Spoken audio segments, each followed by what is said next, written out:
नमस्ते, स्वागत आहे पुन्हा एकदा तृप्ती टेल्समध्ये. कॉर्पोरेट सीरीजमधला हा भाग नंबर 3. तर गोष्ट काल्पनिक नव्हे, अगदी खरी-खुरी घडलेली माझी काल्पनिक नाव आपण तिचं घेऊयात मधुरा. तर मधुरा नावाची माझी अत्यंत जिव्हाळ्याची मैत्रीण आहे. तिला एक ईमेल आला अर्थात बॉसकडून. बऱ्याचदा काही नजरअंदाजीमुळे चुका तिच्याकडून घडत होत्या, काही चुका ती टाळत होती, कधी होत होत्या आणि वारंवार चुका दाखवल्या गेल्यामुळे ती जरा ओव्हर कॉशियस होऊन आणखीन चुका करायला लागली होती. आणि ह्याच दरम्यान झालं असं, की एका चुकीसाठी पुन्हा एकदा तिला मेल आला, मात्र त्यावर लिहिलं होतं, "इट्स अ सीरियस इश्यू." ह्या एका लाईनने ती एवढी डिस्टर्ब झाली, की आता काय? पुढे काय? हा प्रश्न तिला सतत भेडसावू लागला.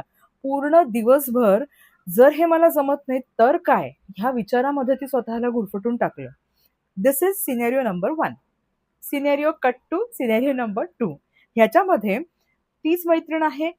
तेच गोष्टी, छोट्या-छोट्या गोष्टी नजरअंदाजीमुळे म्हणा, नजरचुकीमुळे होत आहेत. परंतु यावेळेस मधुराने ठाम निश्चय केलेला आहे. ठीक आहे, चूक झाली आहे. I accept it. मी त्याच्यावरती काम करते, बरोबर करते, करेक्ट करून ते डिलिव्हर करते. Cut to situation number 3. यावेळेस मध्ये मात्र मधुराने थोडी आणखीन स्मार्टपणे वागली. ठीक आहे, चूक झाली, मान्य आहे, human is to error. We have that of course liberty. तिने ती लिबर्टी घेतली.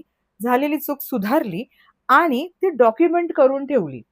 म्हणजे माझ्याकडून ही चूक झाली आहे, त्याच्यावरती हे सोल्युशन आहे, पण ती नेक्स्ट टाईम होणारच नाही. कारण हे सोल्युशन आता मी इथे आणि माझ्या कॉम्प्युटरमध्ये कुठेतरी पक्कं बसवलेलं आहे.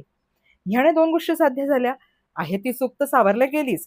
परंतु त्याच बरोबरीने पुन्हा ती चूक होऊ नये यासाठी कुठेतरी मनावरती कोरल्या गेलं. त्यामुळेच जेव्हा केव्हाही तुम्हालाही असं वाटतंय, की काहीतरी चुकलंय, नजरचुकीमुळे वारंवार आपण हायलाइट होतोय, मग आपण ओव्हर कॉशियस होतोय आणि आणखीन चुका करून बसतोय. यावेळेस accept the situation as it is. जे काही आहे ते एक्सेप्ट करा.